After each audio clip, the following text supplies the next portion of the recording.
Gusto naman kaya mga kabayan, ako'y naririnig na naman nagpapakita na naman sa inyo isang masarap na luto. Alam mo, simple-simple lang.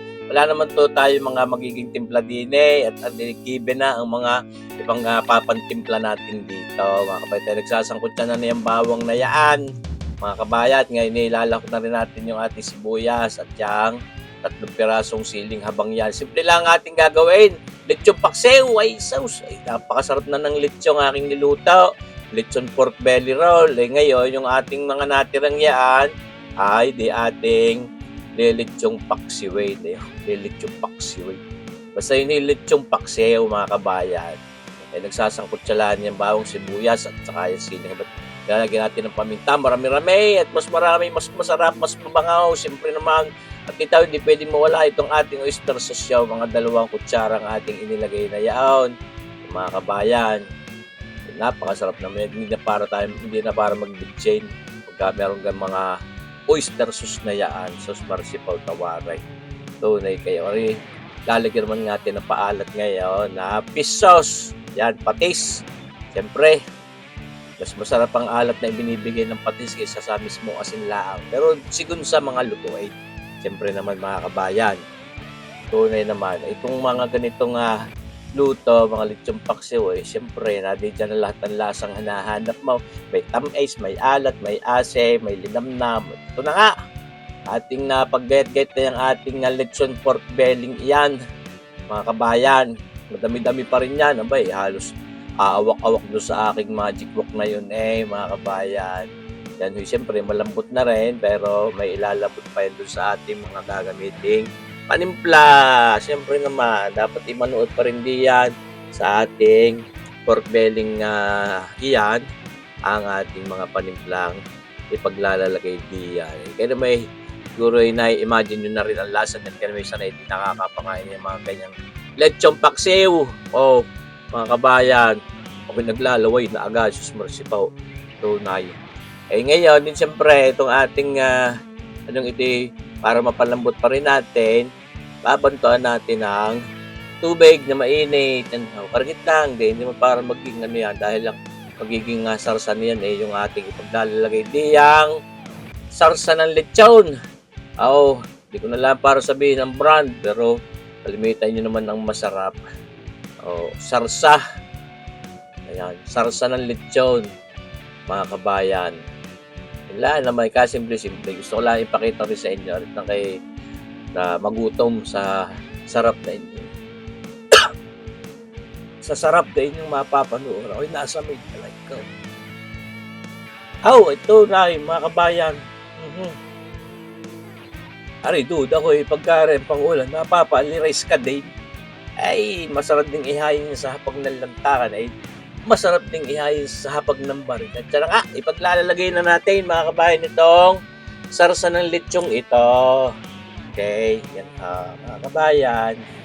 Ayun. Yung mga iba't iba namang brand niya, pero may isang sikat na brand yan na siya rin naman lagi namin ginagamit. Ayun ang pinaka masarap na sarsa para sa akin.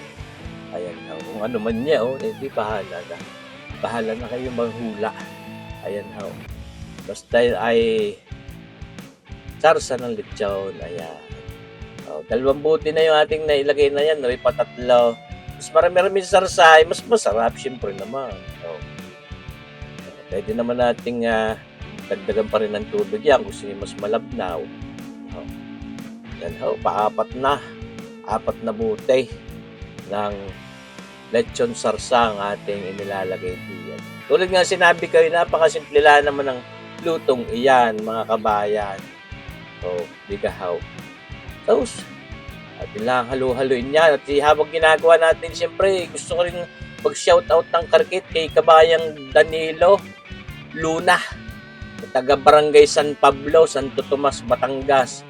Saka doon sa Luna family, shoutout sa inyo diyan. Saka sa mga subscribers natin diyan sa Santo Tomas, Batangas. Kabayan Danilo Luna, rin ang hiling mo shoutout. Sana mapanood, marinig mo yung pangalan dinay. Ayaw, di bagahaw. Tunay kayo. Pagkakasarap naman. Si kay kabayang Corazon Nicolas din.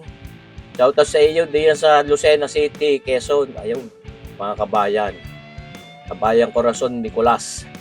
At ito, ating inipon yung mga pinagtirahan doon sa mga bote, pinagsama-sama natin, binantuan natin ng tubig ng ating sarsa ng lechong yan. Ay, nag-aayaya ng sarap ay, parang pwede na ay.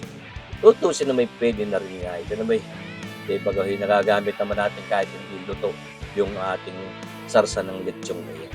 Yan mga ating lechong pork belly ngayon, luto na rin yan.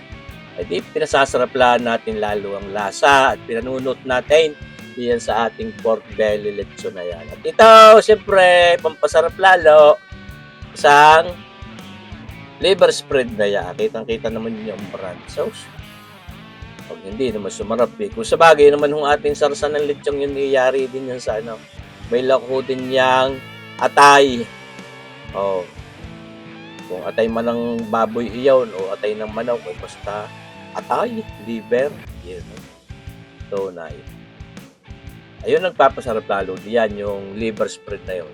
Yun huy, pantanggal umay din. Yan. O, di ba mga kabayan? Pagkagarin naman nga yan, malapit na sa katotohanan niya at yung binanto pa ng karikat na tubig ng maganda-ganda yung sarsa. Hindi itong malapaw, hindi itong malabnaw na may naihaplas din sa kanay. Uy, siyempre naman, abay.